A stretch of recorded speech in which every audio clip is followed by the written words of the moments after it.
Bonjour à tous, comme promis, voilà, je suis en live dans le groupe ce vendredi pour une petite papote. Alors, cette fois-ci, j'utilise un logiciel qui s'appelle iCam. Donc normalement, dans le lien du live, dans les commentaires, il doit y avoir un lien dans la description du live où vous pouvez cliquer pour vous enregistrer, donner la permission à ICAM de voir votre nom pour que moi je puisse le voir aussi dans les commentaires. Parce que là, j'ai pas été prendre la tablette. Donc, si vous êtes là, voilà, et que vous voulez interagir, il faut donner la permission à ICAM de capter votre nom pour que je puisse le voir dans les commentaires. Alors, aujourd'hui, j'avais envie de vous parler de plusieurs choses. J'avais envie de vous parler des médias qu'on choisit d'écouter et de regarder et de l'influence que ça peut avoir sur notre vie et en fait sur nos choix alimentaires aussi. Et puis il y a une question qui m'avait été posée dans le groupe hier soir à propos du sirop d'agave. Voilà. Et donc là, je toucherai un petit mot aussi des différents sucres.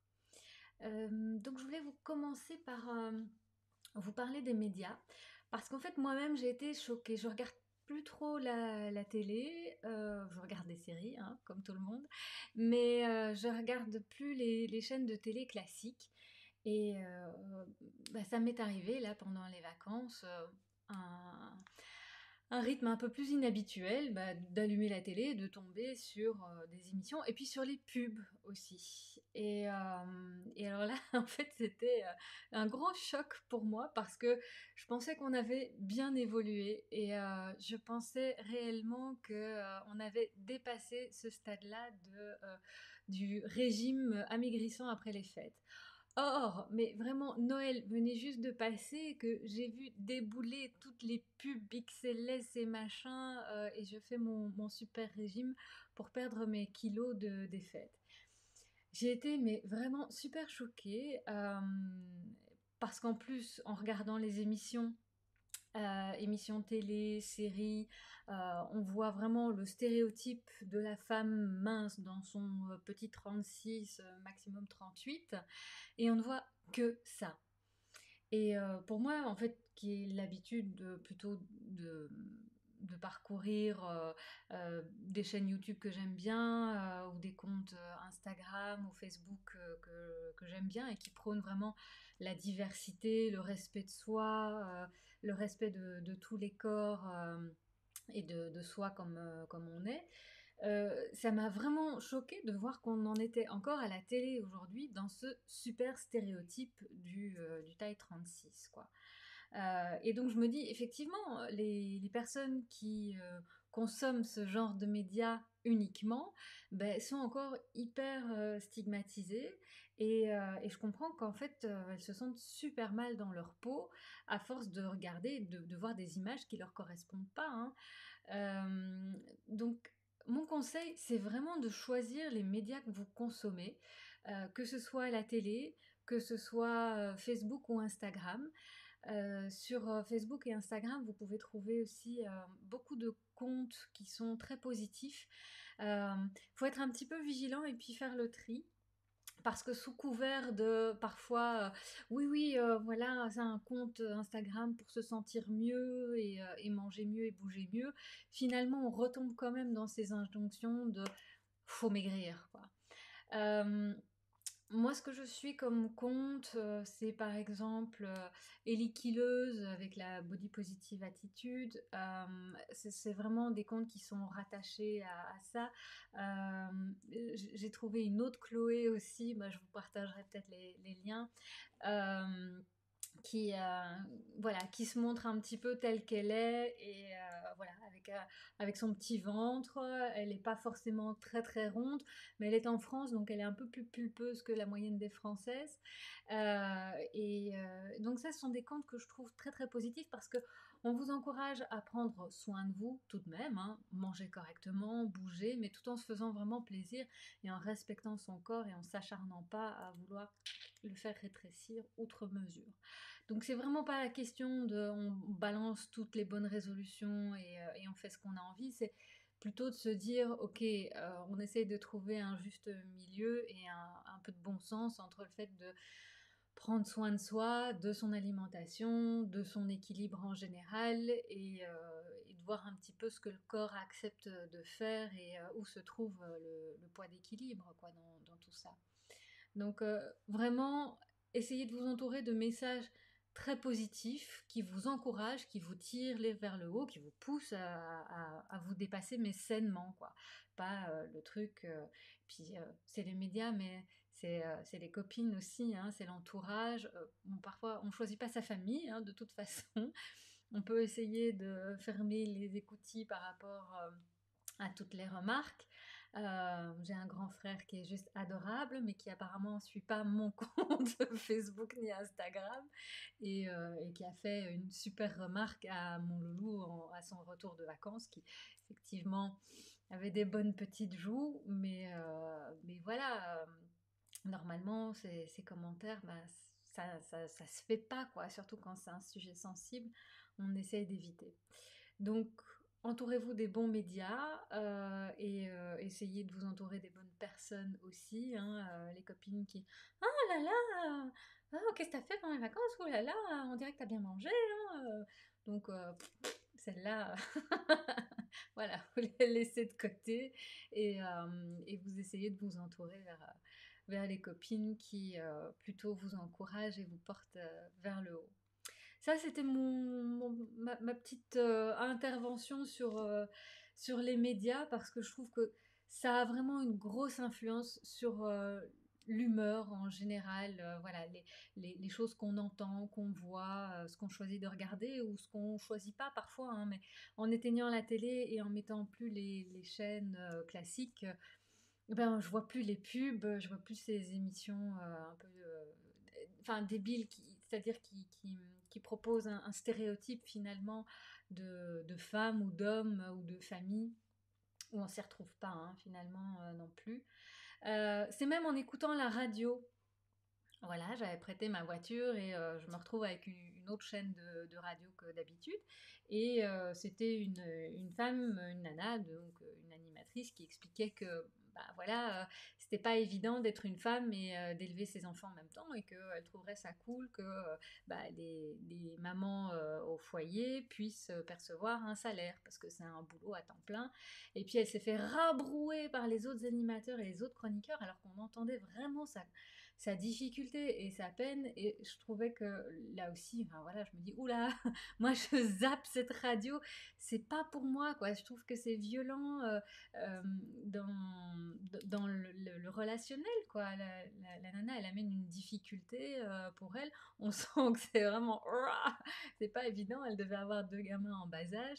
Et ouais, c'est une réalité. Et puis il y a des gens qui perçoivent pas du tout ça. Donc, moi, je préfère écouter voilà, des personnes qui font évoluer le débat, qui viennent soutenir et qui viennent encourager. Et ces trucs-là, en fait, je zappe. Et ça allège le quotidien, je vous assure.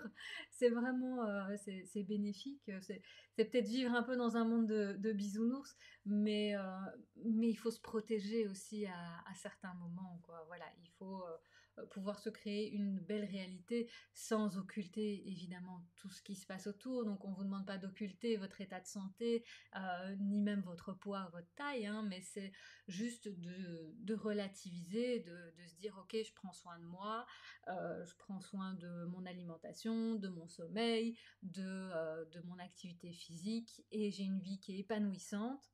Et puis mon poids, ben, en fonction de ça, il est ce qu'il est, quoi. Et je ne vais pas, pour faire plaisir et pour ressembler à ce que je vois à la télé absolument, m'infliger des tortures, hein, que ce soit en activité physique ou sportive ou que ce soit en alimentation. Donc le choix de vos médias est vraiment super important et j'espère que le groupe et ma page Facebook vous amènent aussi une autre façon de voir les choses. Bah, je vois pas spécialement de commentaires, alors c'est peut-être mon logiciel qui fait ça. Je verrai par la suite, hein, je suis désolée. Si vous avez des questions, bah, probablement j'y répondrai alors par la suite sur le groupe. Il y a une autre question qui m'avait été posée donc dans le groupe, c'était au sujet du sucre et notamment de l'utilisation du sirop d'agave à la place du sucre. Ça, c'est une question qui revient souvent en consultation. Et en fait, il n'y a pas une super bonne nouvelle, c'est-à-dire que en général, ce qui est sucré, à part les édulcorants caloriques, mais ce qui est sucré, ben, c'est du sucre.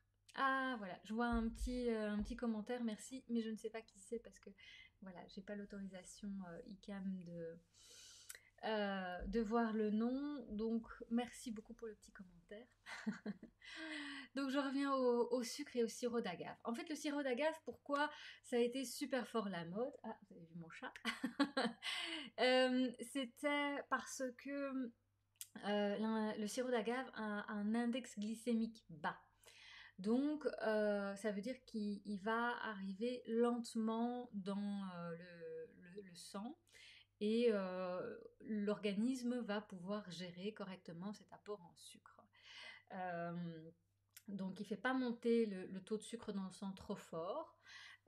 Et ça peut être intéressant. On aime bien ça en général, hein. En diététique, on va chercher tous les aliments à index glycémique bas. Parce que comme ça, on ne fait pas de choc au corps. Donc monter la glycémie très fort d'un coup, comme avec une boisson sucrée, comme avec un soda par exemple, des bonbons, enfin voilà, plein de choses, du pain blanc, on va avoir ce pic de glycémie et le corps va devoir réagir très vite pour produire de l'insuline, pour faire baisser mon chat est fou, pour faire baisser ce taux de sucre dans le sang. Parce qu'on ne peut pas rester avec une glycémie haute, et puis il faut distribuer le sucre à toutes les cellules, et s'il y en a trop, éventuellement le stocker. Donc c'est pour ça qu'on n'aime pas les aliments à index glycémique haut, parce que ça provoque un espèce de petit choc dans l'organisme qui doit vraiment se dépêcher de réagir. Ça provoque une mini-inflammation, un pâquerate, enfin, un petit stress. Pour le sucre de coco, je vais y arriver aussi, je vais en parler. Donc voilà, le sirop d'agave, index glycémique bas, donc normalement ça doit être sympa.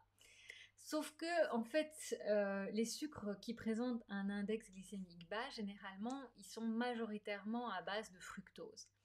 Et le fructose, en fait, on a remarqué que pris comme ça et extrait des aliments, donc dans le sirop d'agave c'est le cas, il a tendance à faire augmenter le taux de triglycérides et le taux de lipides sanguins. Donc c'est un sucre qui va pas être si bon que ça finalement pour la santé. On l'a beaucoup conseillé pour les diabétiques et c'est chez les diabétiques qu'on a observé aussi cet effet indésirable, c'est-à-dire qu'il y a un effet sur le foie et un effet sur les lipides sanguins et donc là chez les diabétiques c'est vraiment catastrophique. Dans la population générale c'est pas génial non plus. Donc en fait c'est pas le sucre miracle qu'on veut nous faire croire. Au niveau des calories, il a un pouvoir sucrant un petit peu plus élevé que le sucre, donc on va en mettre un petit peu moins, ce qui peut être intéressant hein, au niveau calorique. C'est pas non plus génial ici, mais c'est pas non plus énorme comme différence. Donc le le sirop d'agave reste un sucre, comme le sirop d'érable, comme il peut y avoir, j'ai vu des sirops de blé, des sirops de riz en magasin bio, c'est pas mieux. Euh, le sucre de coco. Alors là, on a cru aussi au sucre miracle. On s'est dit, ouais, chouette, ça a l'air bien, ça a l'air naturel. Un index glycémique bas apparemment aussi. Mais, et donc moi, j'ai commencé à le recommander il y a plus de 10 ans, hein, quand je travaillais avec les restaurants Rouge Tomate. Et on vérifiait quand même super fort les recommandations qu'on donnait et donc je voyais ce sucre de coco et apparemment avec un index glycémique bas, mais je me dis ok, si c'est comme le sirop d'agave, normalement enfin voilà, c'est un sucre majoritairement composé de fructose. Donc j'ai beaucoup cherché et pendant longtemps j'ai pas trouvé et il y avait pas d'infos en fait. Et finalement les infos sont arrivées mais très tardivement Et alors, l'index glycémique n'est pas aussi bas que supposé, donc il est un petit peu plus élevé et il est très proche du sucre normal, donc du sucre classique, parce que finalement sa composition est très proche d'un sucre classique de canne ou de betterave. Donc là non plus, malheureusement, c'est pas un sucre miraculeux. Moi j'en ai acheté, j'en ai utilisé plein aussi, hein. Franchement, j'étais persuadée que c'était bon, enfin en attendant de voir et de trouver les réelles infos scientifiques. Je l'ai longtemps utilisé, j'en utilise encore un petit peu, mais voilà, de la même manière que d'autres sucres. Alors il est vraiment très cher aussi à l'achat. Donc finalement, pourquoi ne pas utiliser un sucre de canne classique? Donc, ou un sucre roux, une cassonade, voilà. Il y a malheureusement pas suffisamment de différence et de bénéfices. Euh, alors, ce que je préfère faire, effectivement, dans les pâtisseries, c'est d'essayer de sucrer avec de la banane, de la compote, des fruits, pour diminuer la quantité de sucre qui est mise dans les recettes. Pour les diabétiques, je propose parfois d'utiliser des édulcorants. Mais moi, personnellement, en tant que diététicienne, je n'aime pas beaucoup les édulcorants acaloriques. Je préfère essayer de diminuer le sucre qu'on met naturellement dans les produits, diminuer notre sensibilité au sucre. Donc vraiment, à la place de refoutre plein d'édulcorants pour avoir une saveur sucrée super élevée, c'est plutôt de s'habituer progressivement à avoir une saveur sucrée moins prononcée et voilà, de réhabituer les papilles à une saveur qui est moins forte. C'est ce qu'on arrive à faire aussi avec beaucoup de mes patientes ou ben voilà, qui consomment souvent des biscuits, des chocolats, des barres chocolatées, des choses comme ça. On revient à des produits plus simples, un petit biscuit nature de temps en temps, un morceau de chocolat noir, on essaye voilà, de trouver des chocolats de meilleure qualité. Et puis cette sensibilité au sucre, en fait, elle diminue et on arrive à avoir un seuil qui est beaucoup plus intéressant. Et alors là, bah, comme pour moi, je n'interdis rien, donc c'est possible de manger un biscuit chocolaté, un truc de temps en temps pour se faire plaisir. Et puis quand elle remange un biscuit qu'elle mangeait avant, elle me dit ah mais c'est beaucoup trop sucré, c'est écœurant, je n'ai pas pu le finir.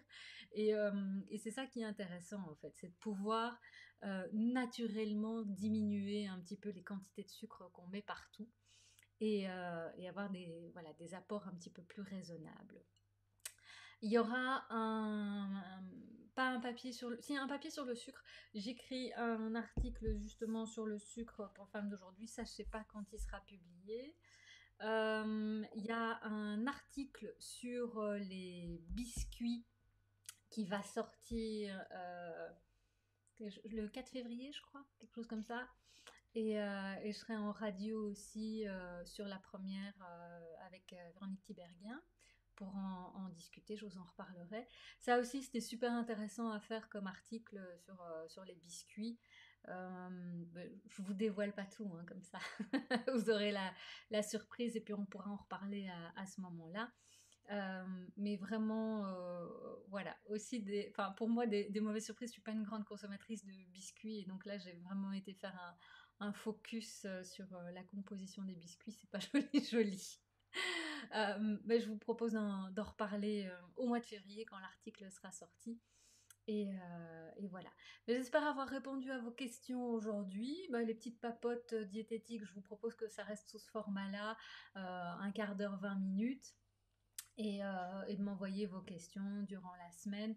Je choisis les sujets en fonction voilà, de ce qui m'inspire en consultation ou de ce que vous m'envoyez comme question dans le groupe. Voilà, merci pour vos interactions. J'ai vu vos petits commentaires, finalement ils sont arrivés. Et je vous souhaite un bon vendredi. Vous pourrez regarder cette vidéo en replay aussi. Et je vais essayer de les mettre sur la chaîne YouTube également. Voilà. Bon vendredi et bon week-end. Ciao, ciao.